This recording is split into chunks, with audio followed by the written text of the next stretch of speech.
He came back screaming from the sky. "Welcome back to the vault. I am the warden. Tonight I have unlocked something that has been sealed away since 1910.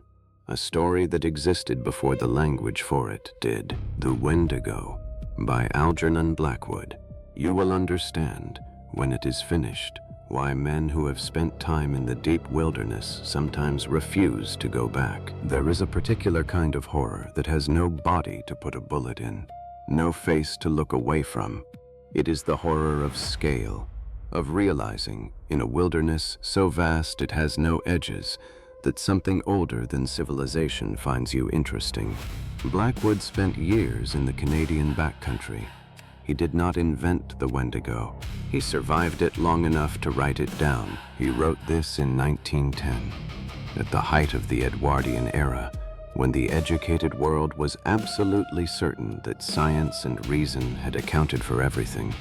Published in a collection called The Lost Valley, Howard Phillips Lovecraft read it and named Blackwood the finest horror writer alive. That matters, because what you are about to hear is not the shadow of cosmic horror.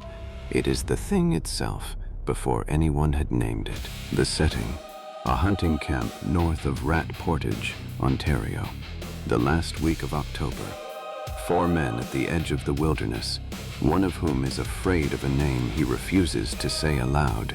Outside the tent, a million trees, and beyond the trees, something that moves faster than anything living should be able to move.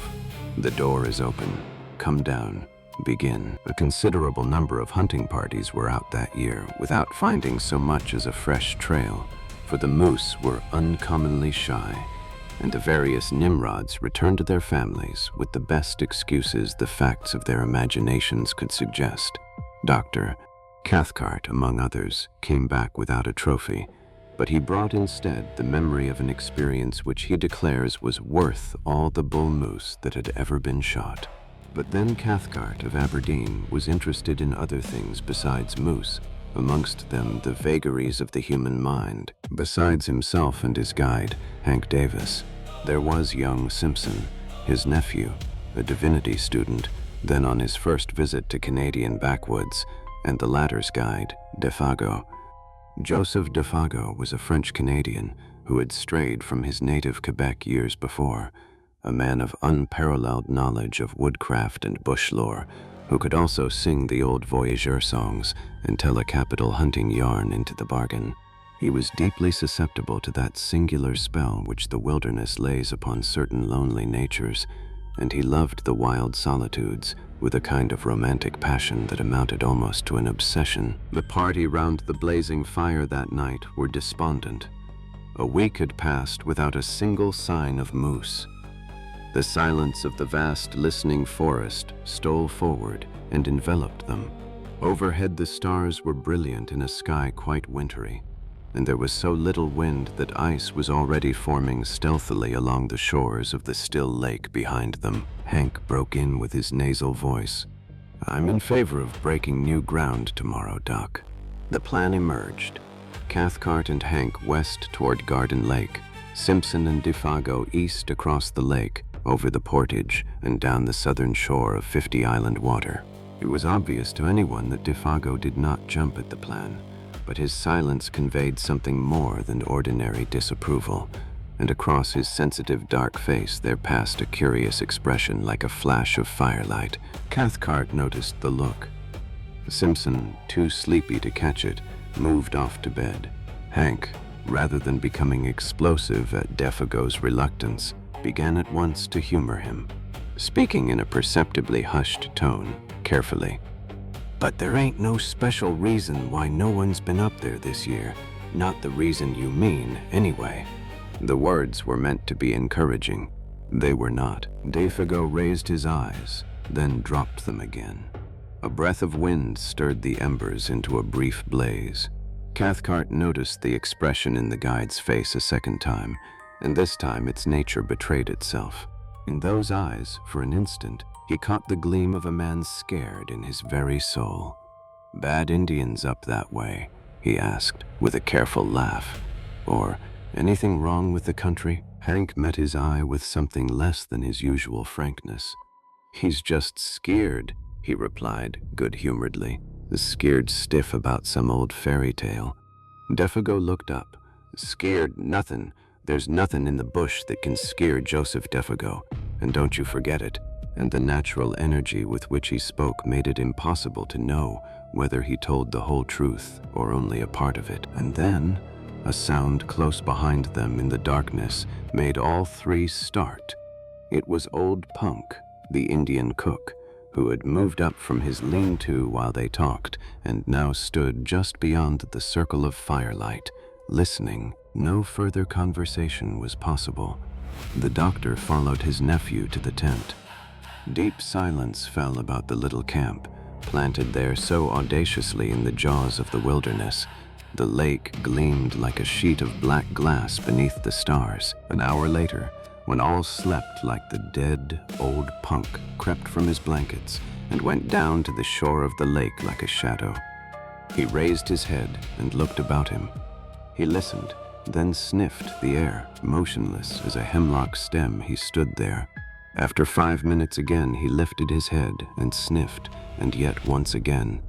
Then, merging his figure into the surrounding blackness in a way that only wild men and animals understand, he turned and went stealthily back to his lean-to. And soon after he slept, the change of wind he had divined stirred the reflection of the stars within the lake. With it, down the desert paths of night, there passed a curious thin odor, strangely disquieting, an odor of something utterly unknown.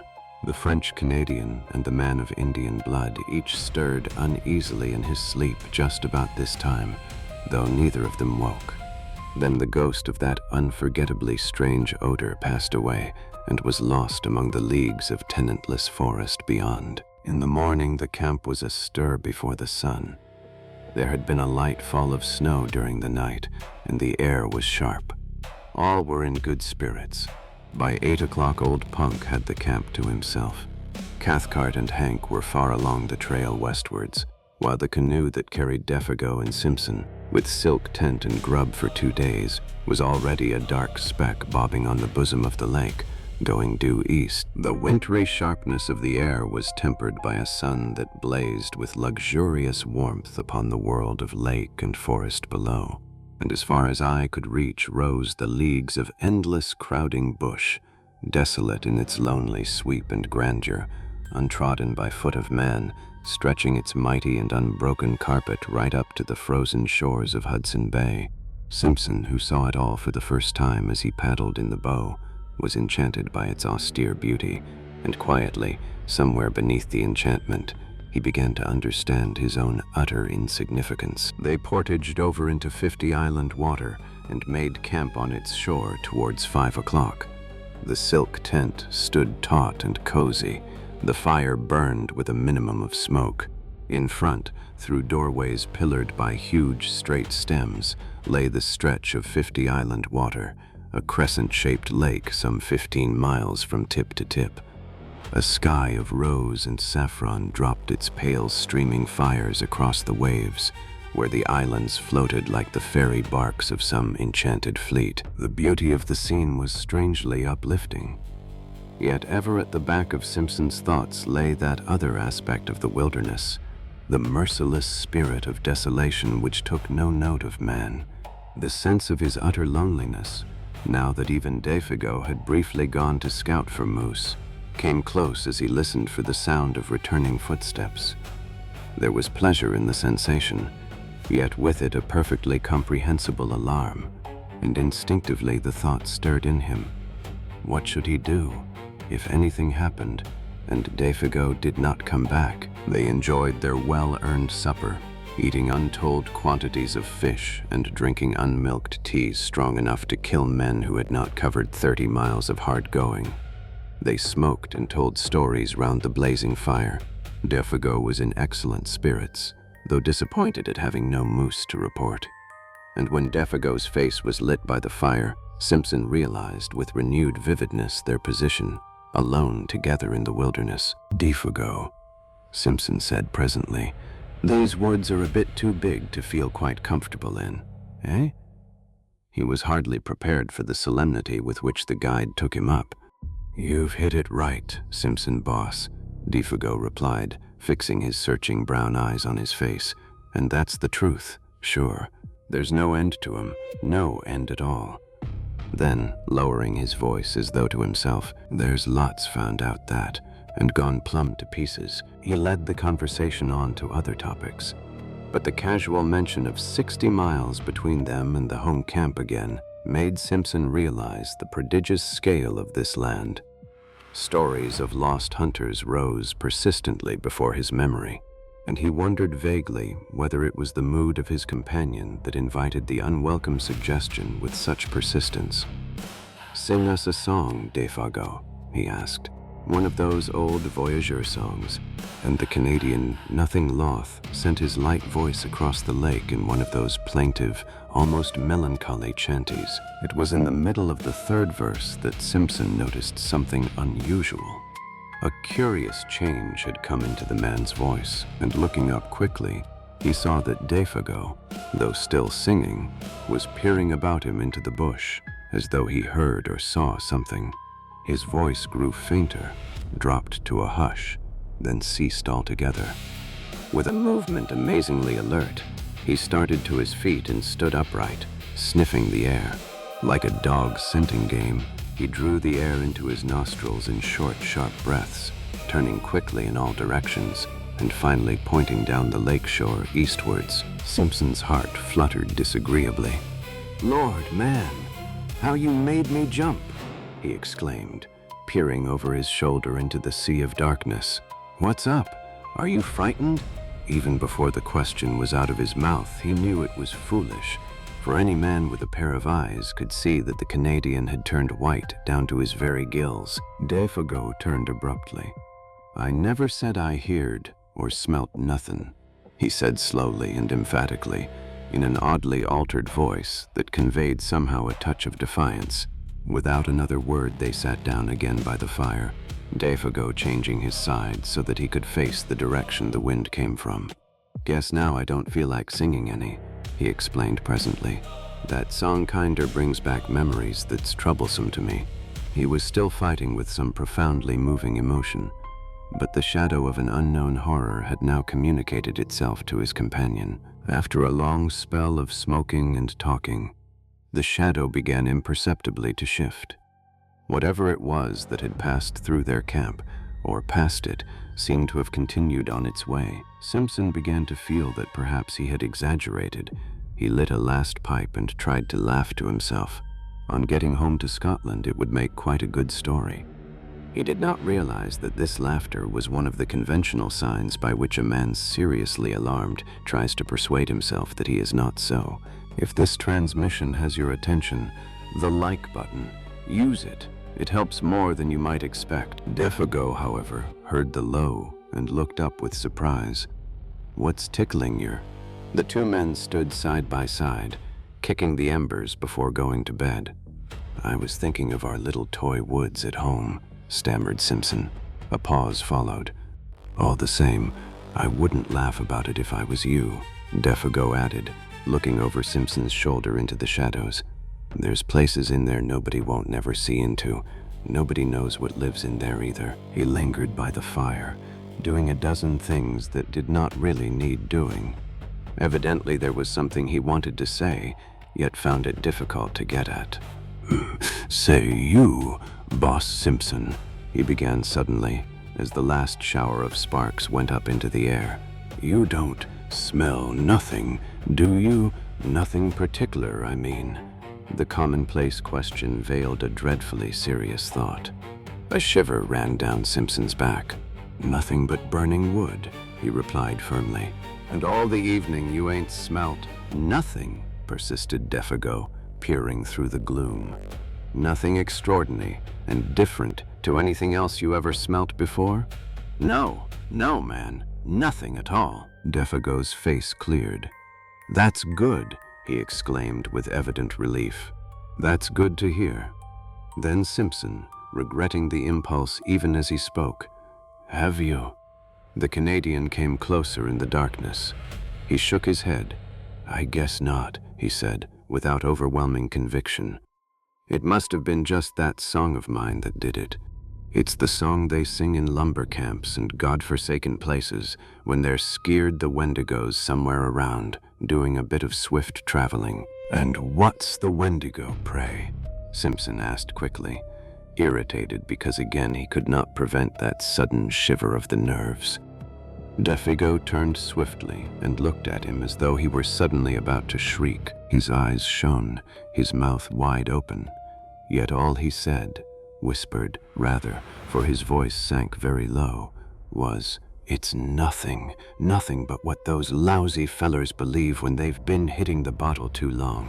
A sort of great animal that lives up yonder." He jerked his head northwards, quick as lightning in its tracks, and bigger than anything else in the bush, and ain't supposed to be very good to look at, that's all. They took to their beds.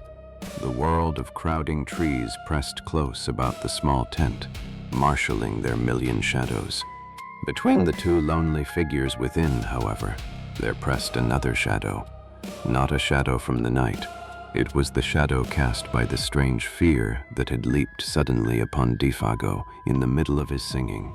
And Simpson, watching the darkness through the open tent flap, knew first that unique and profound stillness of a primeval forest when no wind stirs, and when the night has weight and substance that enters into the soul to bind a veil about it.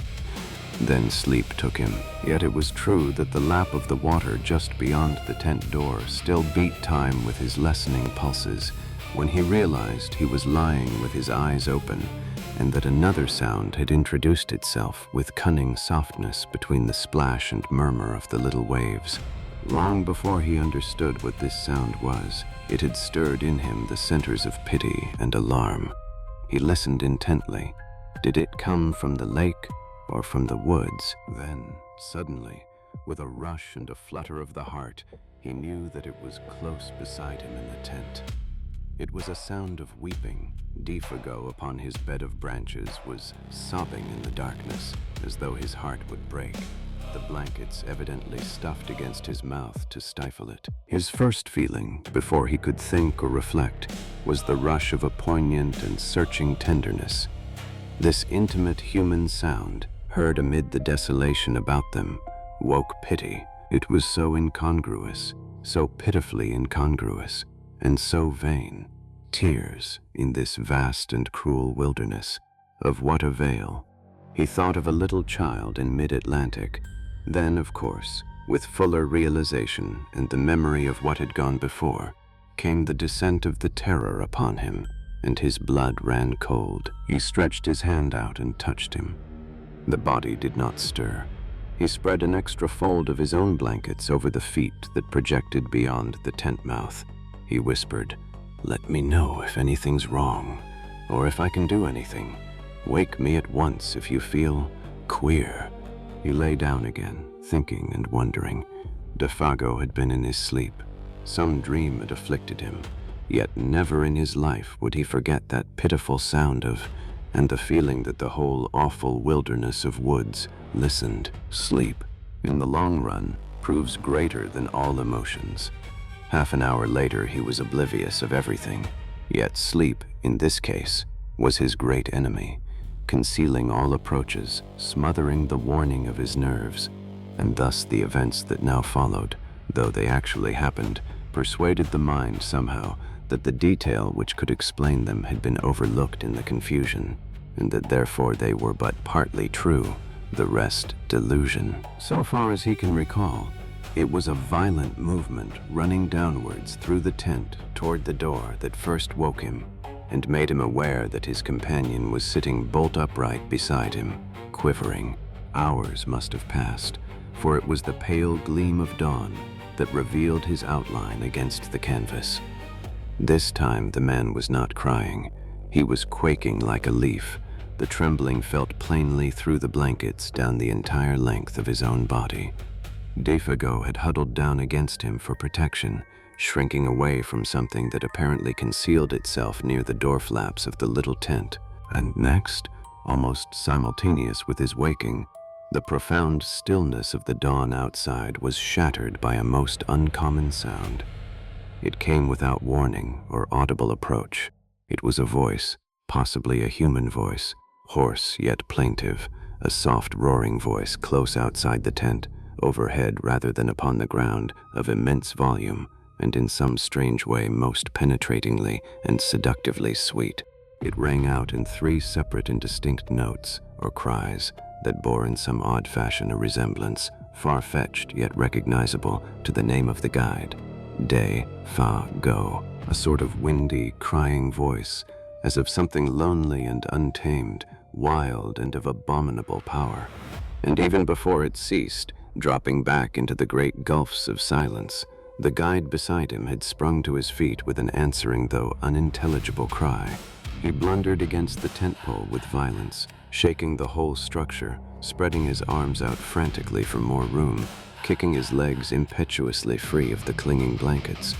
For a second, perhaps 2, he stood upright by the door, his outline dark against the pallor of the dawn. Then, with a furious rushing speed, before his companion could move a hand to stop him, he shot with a plunge through the flaps of canvas, and was gone. And as he went, so astonishingly fast that the voice could actually be heard dying in the distance, he called aloud in tones of anguished terror that at the same time held something strangely like the frenzied exultation of delight. "Oh, oh, my feet of fire, my burning feet of fire! Oh, oh, this height and fiery speed!" And then the distance quickly buried it, and the deep silence of very early morning descended upon the forest as before. It had all come about with such rapidity that, but for the evidence of the empty bed beside him, Simpson could almost have believed it the memory of a nightmare carried over from sleep. He still felt the warm pressure of that vanished body against his side. There lay the twisted blankets in a heap. The very tent yet trembled with the vehemence of the impetuous departure.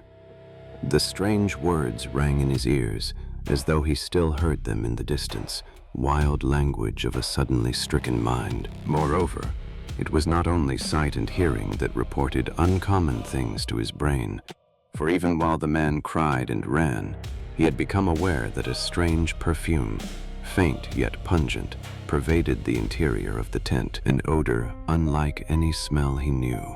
Acrid, rather, not unlike the odor of a lion, yet softer and not wholly unpleasing, with something almost sweet in it that reminded him of the scent of decaying garden leaves, earth, and the myriad nameless perfumes that make up the odor of a big forest. Then it was wholly gone. He found himself standing by the ashes of the fire in a state of amazement and stupid terror that left him the helpless prey of anything that chose to happen. Had a muskrat poked its muzzle over a rock, he would most likely have fainted, for he felt about the whole affair the touch somewhere of a great outer horror, and his scattered powers had not as yet had time to collect themselves into a definite attitude of fighting self-control. He made coffee. Hot bacon and coffee put a little sense into him, and he realized he had been behaving like a boy. He decided he must make as thorough a search as possible, and failing that, find his way back to the home camp and bring help. Taking food, matches, rifle, and a small axe to blaze the trees against his return, he set forth at 8 o'clock, the sun shining over the tops of the trees in a sky without clouds. Before he had gone a quarter of a mile, he came across the tracks of a large animal in the snow, and beside them the light and smaller tracks of what were beyond question human feet, the feet of Defago. The relief he at once experienced was natural, though brief, for at first sight he saw in these tracks a simple explanation of the whole matter. A bull moose had blundered upon the camp and uttered its cry of alarm. Defago, in whom the hunting instinct was developed to the point of uncanny perfection, had scented the brute and gone after it. Then the impossible explanation faded, as common sense showed him mercilessly that none of this was true. Besides, now that he examined them closer, these were not the tracks of a bull moose at all. They were big, round, ample, and with no pointed outline as of sharp hoofs. He could think of no animal they resembled, and when he coupled them in his imagination with that haunting sound that broke the stillness of the dawn, A momentary dizziness shook his mind. He stooped down to examine the marks more closely, and caught a faint whiff of that sweet yet pungent odor that made him instantly straighten up again, fighting a sensation almost of nausea. Then his memory played him another evil trick. He suddenly recalled those uncovered feet projecting beyond the edge of the tent, the body's appearance of having been dragged toward the opening, the man's shrinking from something by the door when he woke later.